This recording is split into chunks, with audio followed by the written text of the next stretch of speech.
One of the first most prominent disappearances of the social media age, and the subject of an Amazon Prime documentary, Mara Murray was an UMass Amherst nursing student. In the cold winter of February 2004, a seemingly normal 21-year-old nursing student from the University of Massachusetts named Mara Murray would vanish without a trace, leaving behind a trail of confusion, unanswered questions, and unsettling mysteries. Mara's disappearance has since become one of the most perplexing missing persons cases in modern history. Theories abound about her fate, but despite ongoing investigations, the truth of what happened to Mara Murray remains elusive. Today, we'll delve into the details of her disappearance, the investigations that followed, and the many theories that have emerged. This is the story of Mara Murray, the nursing student who disappeared in New Hampshire, and the enduring mystery that surrounds her case. Before her disappearance, Mara Murray was living a relatively ordinary life for a college student. Born on May 4, 1982, in Massachusetts, Mara was an athlete, a hard-working student, and someone who seemed to have a promising future ahead of her. But as her life unfolded, she began to show signs of distress, and it's unclear what motivated her to take such drastic actions. On February 9, 2004, Mara's life would take an unusual turn. She was scheduled for a meeting with her professors that morning, but something seemed off. Instead of attending her classes, Mara emailed her professors, claiming a family emergency. The email said that a family member had died and she would need to take a week off to attend the funeral. However, as investigators would later learn, this was a lie. There was no family emergency. Later that day, Mara withdrew $280 from her bank account, a large sum of money for someone her age. She also purchased several items from a local liquor store: a box of Franzia wine, some Bailey's Kahlua, vodka, and boxed wine items that may later offer clues to her state of mind. Was this a planned escape? Or did something more sinister happen to her? At around 1 p.m. on February 9, Mara began her journey northward, leaving Amherst, Massachusetts, and heading toward New Hampshire. Her destination remains uncertain. Some reports suggest that she was trying to reach a location in New Hampshire or possibly Vermont. What is known is that she did not inform anyone about her destination or her whereabouts. Mara's car, 1994 Saturn, was found at 7:27 p.m. on Route 112 in Haverhill, New Hampshire. The car had crashed into a snowbank. Two passersby stopped to offer help. One of them spoke briefly with Mara and confirmed that she seemed unharmed but disoriented. She had told them she was fine and thanked them for stopping. But when the police arrived, Mara was nowhere to be found.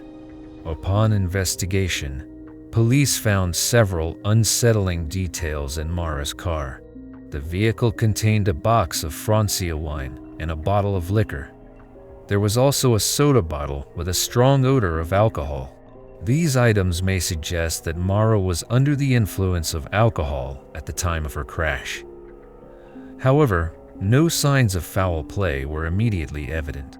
The most perplexing detail was that, despite a crash in such a remote area, there was no evidence of Mara being hurt or struggling. Inside the car, there were also some personal items: school books, clothes, and makeup, but no wallet, ID, or cell phone.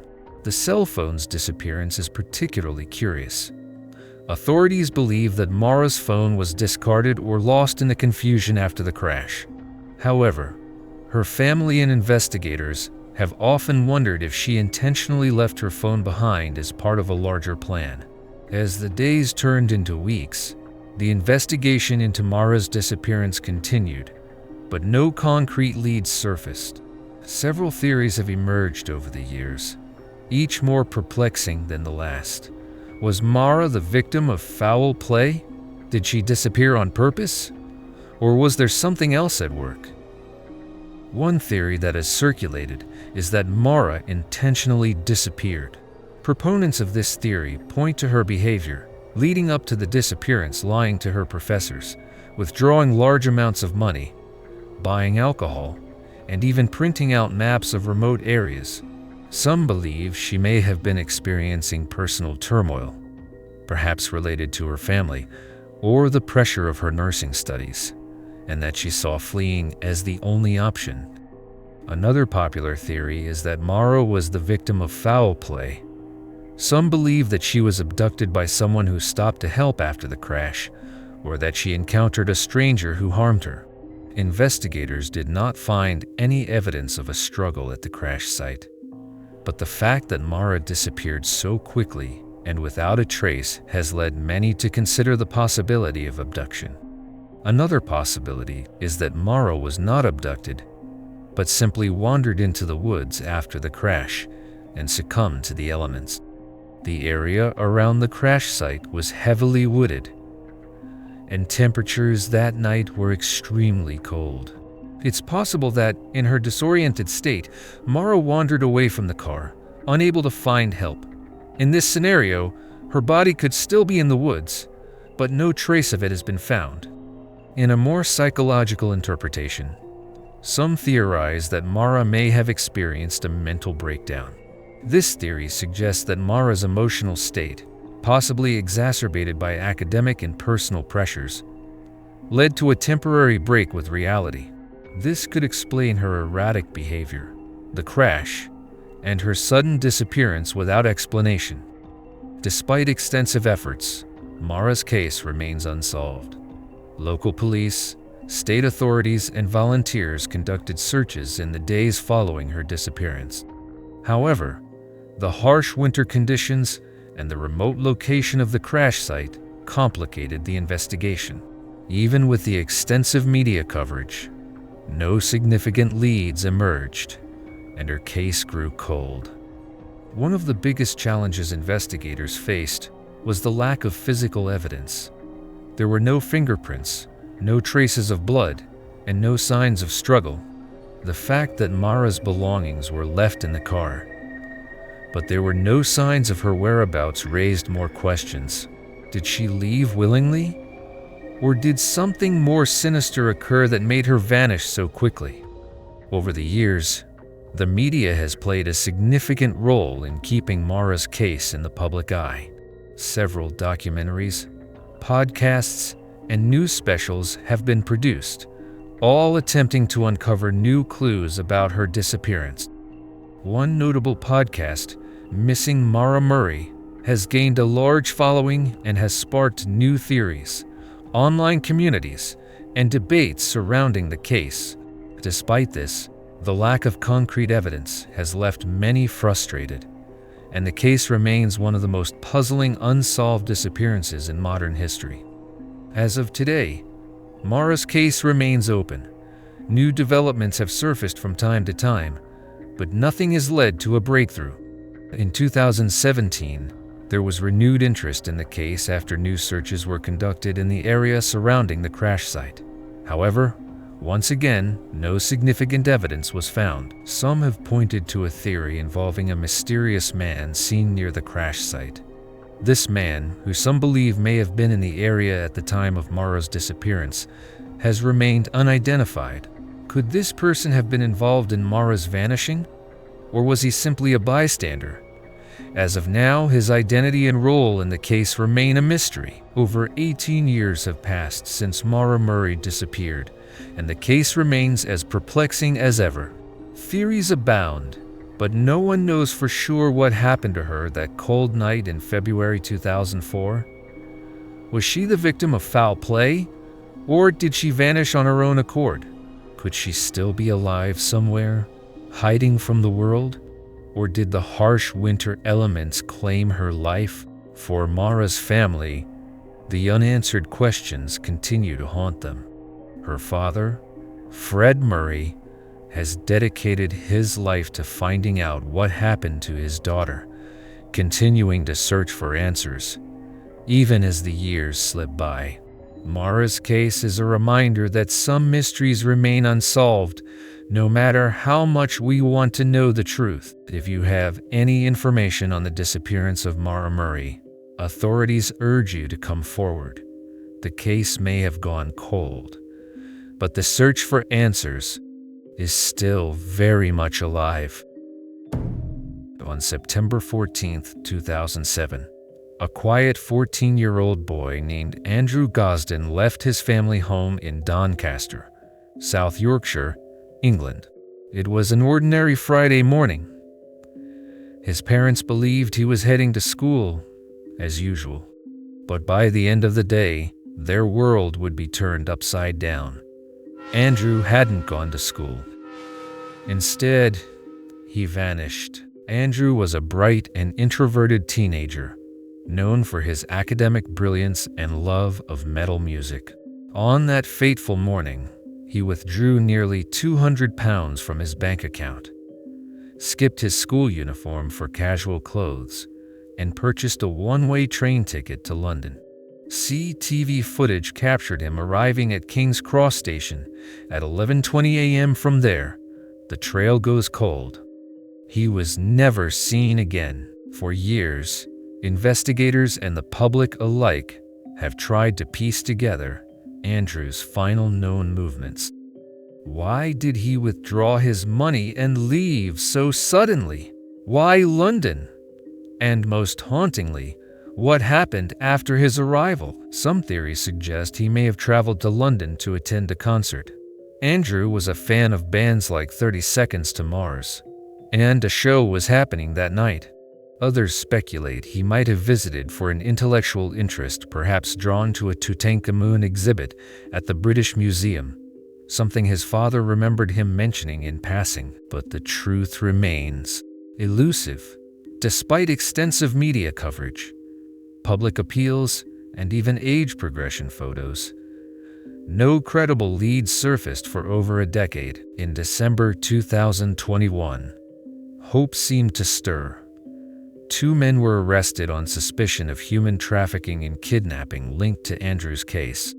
Yet, after investigations, no charges were brought forward, leaving the case as unresolved. As before, for Andrew's family, every day without him has been a torment. His father once expressed frustration, saying, "What is so wrong with a middle class, emotionally supportive family that made you disappear out of the door?" Now, he says he'd trade every question for a chance to hug his son again. It's been 17 years since Andrew Gosden walked through the bustling crowds of King's Cross Station, never to be seen again. Was he lured by someone he trusted? Did he intend to vanish of his own accord? Or did he meet with tragedy in one of the world's busiest cities? To this day, the questions remain unanswered, a lingering ache for those who knew and loved him. What happened to Andrew Gosden? The truth may still be out there. For now, we're left with fragments of a story: a boy on a train, a mysterious disappearance, and a family that continues to search for answers. William Tyrrell was a 3-year-old boy who vanished under mysterious circumstances on September 12, 2014, from the front yard of his foster grandmother's home in Kendal, a small town in New South Wales, Australia. He had been playing in the yard while his foster mother was inside. At some point, he disappeared, and no one witnessed what happened. His disappearance set off a massive police search and led to one of the most high-profile missing person cases in the country's history. A large-scale search effort was immediately launched, but despite extensive efforts from police and volunteers, no trace of William was found in the days that followed. Over the years, police followed numerous leads, including potential sightings of William, but these turned out to be false. In the initial stages, investigators explored several theories, ranging from abduction to a tragic accident. However, the case took a more sinister turn when, in 2016, new evidence surfaced. A person known only as Tanya claimed that two young brothers she had babysat revealed that they had witnessed a local man burying a suitcase, which he said contained the body of William Tyrrell. This testimony sparked further scrutiny into the local area and led to the intensification of investigations, though no conclusive evidence linking anyone to William's disappearance has emerged. There are several theories surrounding the disappearance of William Tyrrell, although none have been definitively proven. Abduction. One of the main theories is that William was abducted. The most compelling evidence for this theory came from the fact that William vanished from his grandmother's yard without anyone seeing what happened. There were also reports of a black car seen in the area around the time of his disappearance, which further fueled suspicions of abduction. Despite an extensive search, William's body has never been found, making this theory particularly haunting for the family. Another theory suggests that William might have died accidentally, and the perpetrator, possibly someone close to him, panicked and disposed of his body. This theory has gained some traction due to the lack of evidence pointing to a stranger's involvement. If this were the case, the individual responsible may have had a personal connection to the child, which would explain why no one came forward with any helpful information. Over the years, some theories have suggested that the child's foster family may have been involved in his disappearance. While there has been no concrete evidence to support this claim, it remains an open line of inquiry.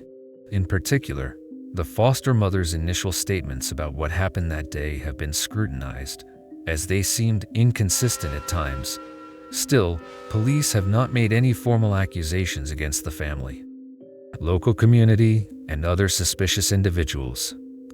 There have been suggestions that someone in the local area might be involved in William's disappearance, particularly due to the testimony from Tanya about the man who allegedly buried a suitcase containing the child's body. Investigators have since followed up on this lead, though it remains unclear whether it holds any real significance. The theory that William may have been targeted by someone familiar with the area is an unsettling possibility that authorities continue to examine. The investigation continued to evolve, with multiple new searches taking place in 2018 and again in 2021. In 2021, police renewed efforts to search areas around Kendall, including dense bushland, with the assumption that they would find remains rather than just clues. $1 million reward has been offered for information leading to the discovery of William or his abductor, but this has yet to yield any major breakthroughs. The case remains unsolved, and as of now, there is still no clear answer about what happened to William Tyrrell. Despite more than 2,800 tips and a long-running investigation, his disappearance continues to haunt his family, as well as the Australian public who have followed the case closely over the years.